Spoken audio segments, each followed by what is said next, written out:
जहाँ पर काम करता था वहाँ पर केवल कम उम्र के लड़के ही काम करते थे और मेरी मालकिन कम उम्र के लड़कों की दीवानी थी। मैं भी मालकिन के इशारों पर चलता था। मेरी उम्र 21 साल थी। मालकिन मुझे जो भी काम करने को कहती मैं खुशी खुशी कर देता। मैंने अपनी तरफ से पूरी कोशिश की कि मैं मालकिन को कभी भी शिकायत का कोई मौका ना दूं, क्योंकि मेरे लिए नौकरी बहुत ही जरूरी थी। उन्हीं के दिए हुए पैसों से मेरा घर घर चलता था। मेरे सर पे मेरे माता पिता और मेरी 2 बहनों की जिम्मेदारी थी, जिसे मैं हर हाल में पूरा करना चाहता था। लेकिन एक रात मालकिन ने मुझे 5 लड़कों को ढूंढ कर लाने को कहा। मैंने अपने दोस्त जमा किए और सबको बुला लिया। रात हुई तो मालकिन ने सबको 5,000 देकर बोली, आज रात तुम सबको बारी बारी से मेरे साथ। मेरे होश उड़ गए जब मालकिन ने मुझे नौकरी पर रखा था। तो मैं बहुत खुश था, क्योंकि वह मुझे तनख्वाह के अलावा कभी मुझे 500 कभी 600 का नोट पकड़ा देती थी। पहली बार जब मालकिन ने मुझे 500 का नोट दिया तो मैंने हैरान होकर मालकिन की शक्ल को देखने लगा। उन्होंने मुस्कुराकर मेरे बालों को अपने हाथों से बिखरे और कहने लगे, देखने में तुम बड़ी खूबसूरत नौजवान हो और तुम्हारी उम्र भी अभी कम है, तो तुम मुझे। मालकिन की बातें ही कुछ ऐसी थी कि मैं तो कदम पीछे हट जाता था। वह तकरीबन 40 साल की औरत थी, लेकिन थी बड़ी खुश मिजाज। हर किस्म के रंग बिरंगे कपड़े पहनती थी, हर वक्त मेकअप में रहती थी, अपने सेहत और फिटनेस का पूरा ख्याल रखती थी। मेरे पीछे हटने पर वह हंसने लगी और कहने लगी, क्या हुआ, इतना क्यों घबरा रहे हो?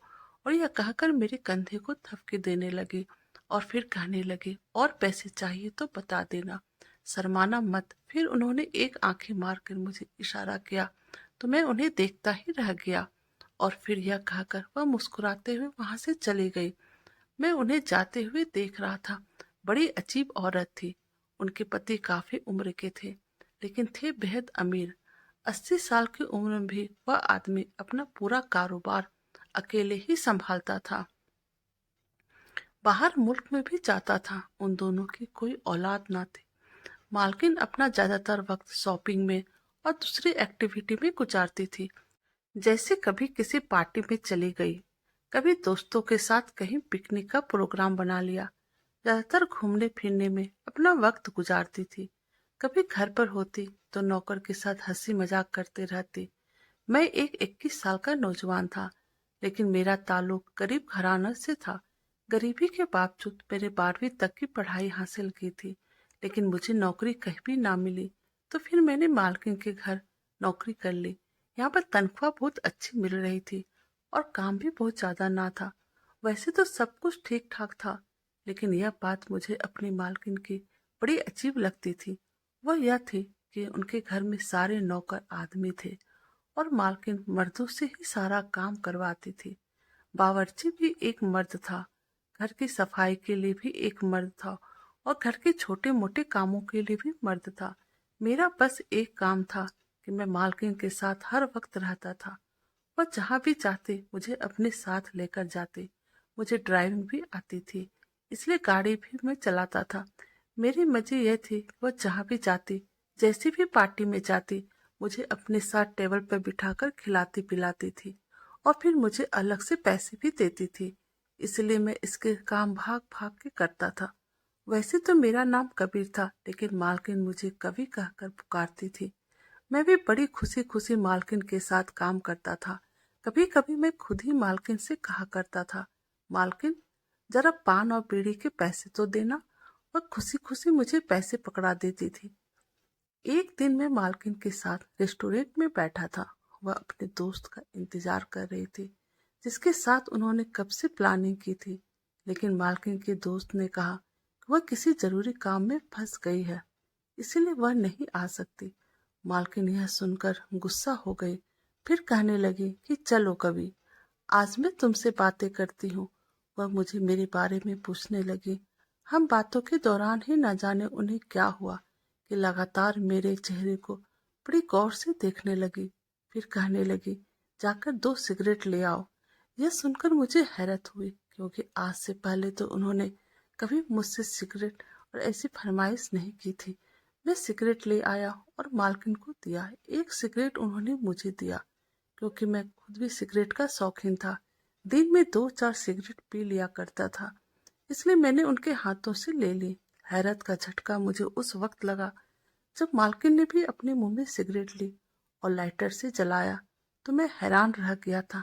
मालकिन सिगरेट पीती है और मैं अपने मालकिन को सिगरेट पीते हुए बड़ी हैरत से देख रहा था।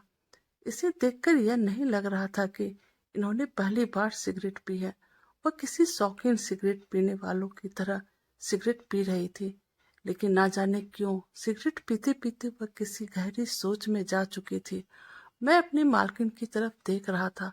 उसकी नज़र मुझ पर नहीं थी, बल्कि पिछले टेबल पर टिकी हुई थी। काफी देर बिना आंखें झपकाए न जाने किसी देख रही थी। मैंने पलटकर देखा तो वहां एक नौजवान लड़का और लड़की बैठे थे। उन्हें देखकर यह लग रहा था जैसे वह डेट पर आए हो।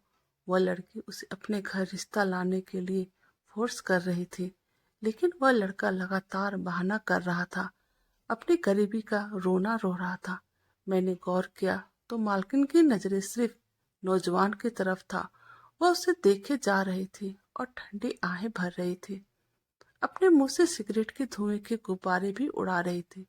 मैंने देखा आहिस्ता आहिस्ता मालकिन की आंखों में नमी थी। इसके बाद उसकी आंखों से आंसू छलवलाने लगे। उन्होंने अपने हाथ से अपनी आंखें साफ की और फिर मेरी तरफ देखा। मैं उन्हीं की तरफ देख रहा था। जब नजरों का मेल हुआ तो वह फौरन से नजरें चुराने लगी और मुझे कहने लगी सिगरेट के धुएं की वजह से आंखों में पानी आ गया। लेकिन यह सच नहीं था। मैं वजह तो नहीं जानता था, लेकिन मुझे आज मालकिन बड़ी दुखी लग रही थी, वरना वह तो हर वक्त मुस्कुराते हंसते रहती थी। मैंने मालकिन से कहा कि मालकिन घर चलो, तो कहने लगी चले जाएंगे, इतनी भी जल्दी क्या है। फिर उन्होंने सामने रखे प्लेट के ऊपर से टिश्यू पेपर उठाया और अपने पर्स से एक वॉल पेन निकाला और टिश्यू पेपर पर ना जाने क्या लिखा, फिर लपेट कर मुझे दे दिया। कहने लगे तुम्हारे पीछे जो नौजवान बैठा है उसको दे दो और उससे कहना कि मैंने दिया है। मैंने वह टिश्यू पेपर उस नौजवान को दे दिया। वह मुझे देखने लगा। उसके सामने जो लड़की बैठी थी वह भी मुझे देखने लगी। वह कहने लगा यह क्या है। मैंने पीछे मालकिन की तरफ इशारा किया। मैंने कहा वह मेरी मालकिन है, उन्होंने दिया है। उस लड़के ने पलटकर मालकिन की तरफ देखा, फिर उसने वह टिश्यू खोलकर देखा और फिर देखकर मालकिन की तरफ मुस्कुराने लगा और टिश्यू अपने शर्ट के ऊपर वाले जेब में रख लिया। मुझे समझ नहीं आ रहे थे यह सब क्या हो रहा था। अगर वह नौजवान मेरे मालकिन का जान पहचान का होता तो उठकर उनसे बोलता या मिलने जरूर आता, और अगर कोई अनजाना था तो एक हसीन खूबसूरत कम उम्र की लड़की के साथ बैठा हुआ था। वह मेरी 40 साल की मालकिन को क्यों लिफ्ट करवा रहा था, जिसकी ढलती उम्र के अंदाज उसके चेहरे पे दिख रहे थे। यह सारा किस्सा इस टिश्यू पेपर का लिखे हुए अल्फाजों का था, जो मैंने नहीं देखा था कि क्या लिखा है, जिसे पढ़कर नौजवान मेरी मालकिन को मुस्कुराकर देखने लगा था और वह टिश्यू भी उसे फेंकने की वजह अपने जेब में डाल दिया। कहीं न कहीं कुछ न कुछ तो गड़बड़ थी।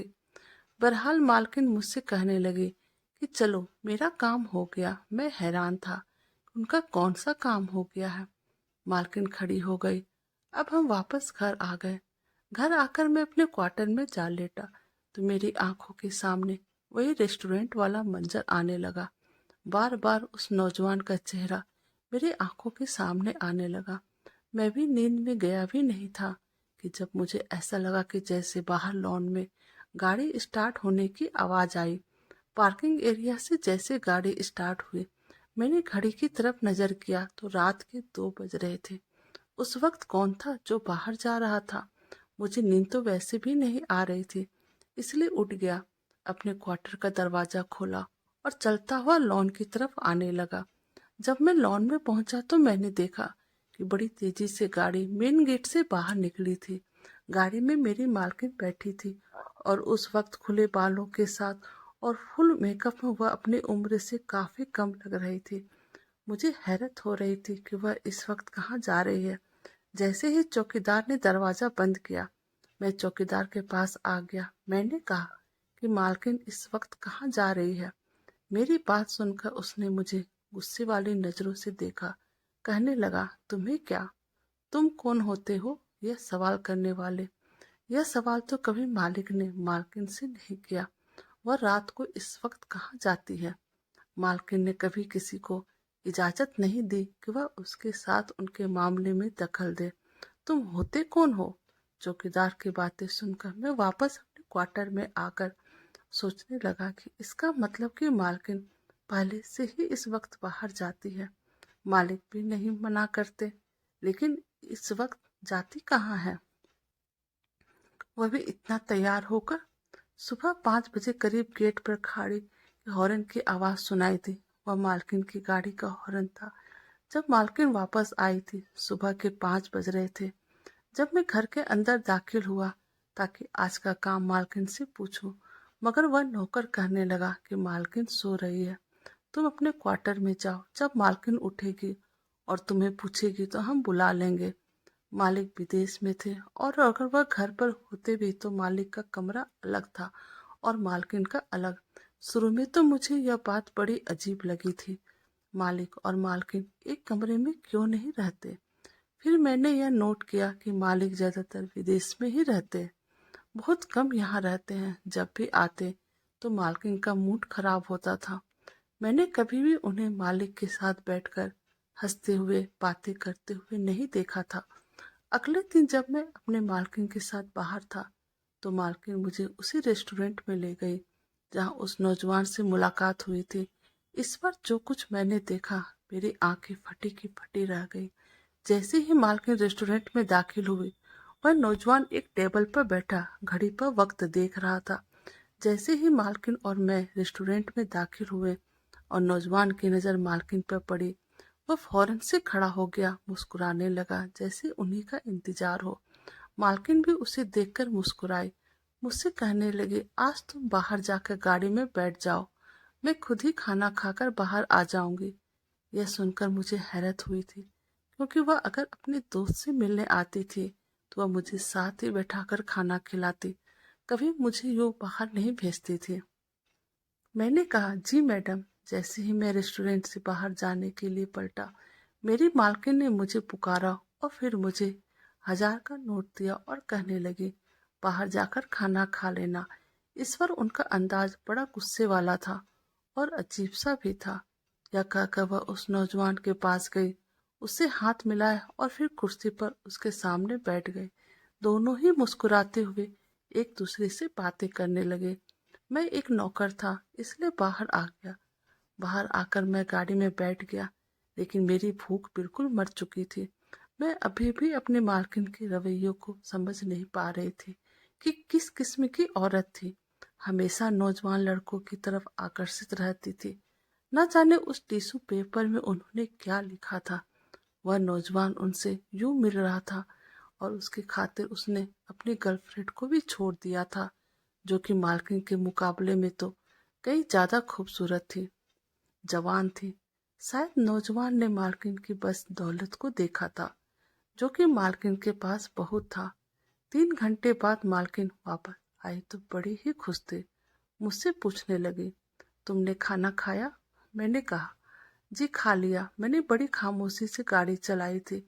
मैं बार बार मालकिन की तरफ देखने लग रहा था, न जाने वह किस सोच में डूबी थी। बस मुस्कुराए जा रही थी। जब मैंने गाड़ी बंगले के अंदर खड़ी की तो उतरने से पहले उन्होंने पर्स में से 2000 निकाल कर मुझे दिए। मैंने कहा, मालकिन मुझे इसकी जरूरत नहीं है। वह कहने लगी, आज मैं बहुत खुश हूँ, मुझे बहुत बड़ी खुशी मिली है, इसलिए इसे रख लो, मैं तुम्हें अपनी खुशी से दे रही हूँ। मैंने वह 2000 का नोट उनके हाथों से ले लिया। मालकिन गाड़ी से उतरकर बाहर निकल गई। पहली बार मैंने देखा वह गुनगुनाते हुए घर के अंदर दरवाजे की तरफ बढ़ रही थी। आज तो वाकई बहुत खुश थी। उनकी खुशी उनके चेहरे और अंदाज से झलक रहा था। अब मैं देख रहा था कि मालकिन रोज ही रात को 2 बजे जाती और सुबह 5 बजे वापस आते। लेकिन एक बार मैंने देखा कि मालकिन घर वापस रोते हुए आई थी और सीधे अपने कमरे में चली गई। मैं सोच रही थी कि मालकिन को हुआ क्या था।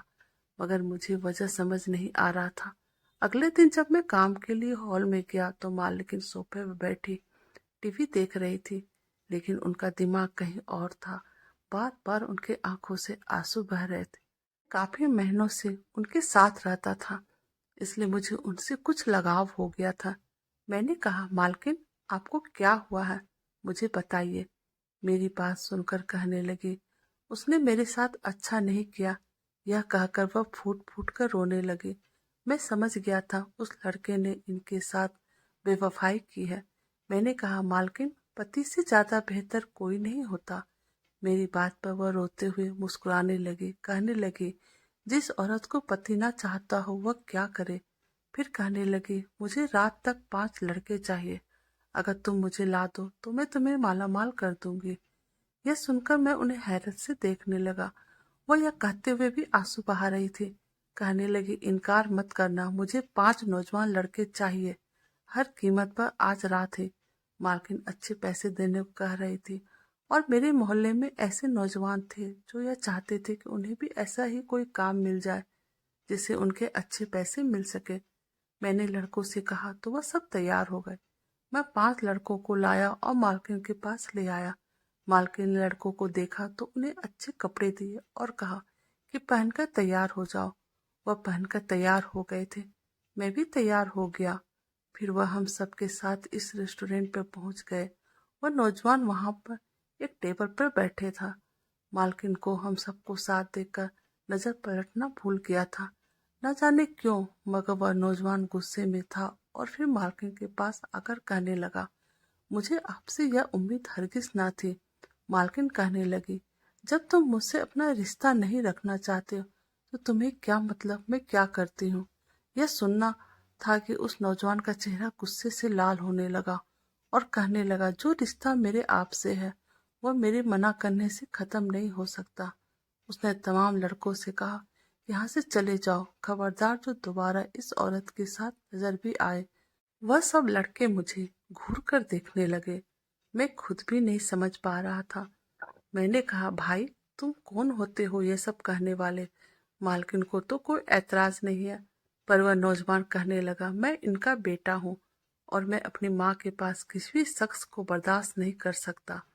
वह लड़का मालकिन के पहले पति का बेटा था। मालकिन ने मेरे मालिक से दूसरी शादी की थी। पहले पति गरीब था, इसलिए मालकिन ने उनका तलाक दे दी थी। पैसों के लालच में आकर मेरे मालिक से शादी कर ली। उनके पास बहुत दौलत थी, लेकिन वह उनसे मोहब्बत नहीं करते थे। मालकिन बाद में पछताने लगे। इस दिन उन्होंने जब उस नौजवान को देखा तो अपने बेटे को पहचान लिया। उन्हें टिश्यू पेपर में अपना नाम लिख कर दिया तो वह भी उन्हें देखकर पहचान लिया। वह रोज उनसे मिलने जाती थी, कहती थी वह उनके पास आकर रहने लगे, लेकिन वह लड़का नहीं मानता था। कहता था, मुझे ऐसी औरत के साथ नहीं रहना जिसने गैर मर्दों के खातिर मेरे पापा को छोड़ दिया। इसलिए मालकिन उन लड़कों के साथ उसके सामने आई थी ताकि वह बर्दाश्त न कर सके और मालकिन से अपना रिश्ता कबूल कर ले। और फिर उस नौजवान ने मालकिन के सामने अपना रिश्ता कबूल कर लिया, लेकिन फिर भी वह उनके पास रहने नहीं आया था, क्योंकि वह अपने बाप के पास रहता था। हाँ, यह जरूर हुआ कि वह रोज उनसे मिलने आता था और घंटों बातें करता था और ना जाने में क्या क्या मालकिन के बारे में सोचता रहा। कभी कभी सच वह नहीं होता जो हमारी आंखें देख रही होती है, और अगर हम सही सोचते हैं तो सच कुछ और ही होता है। तो दोस्तों, आपको हमारी कहानी कैसी लगी, प्लीज़ आप हमें कमेंट कीजिएगा और प्लीज़ हमारे चैनल को लाइक और सब्सक्राइब कीजिएगा। Thank you.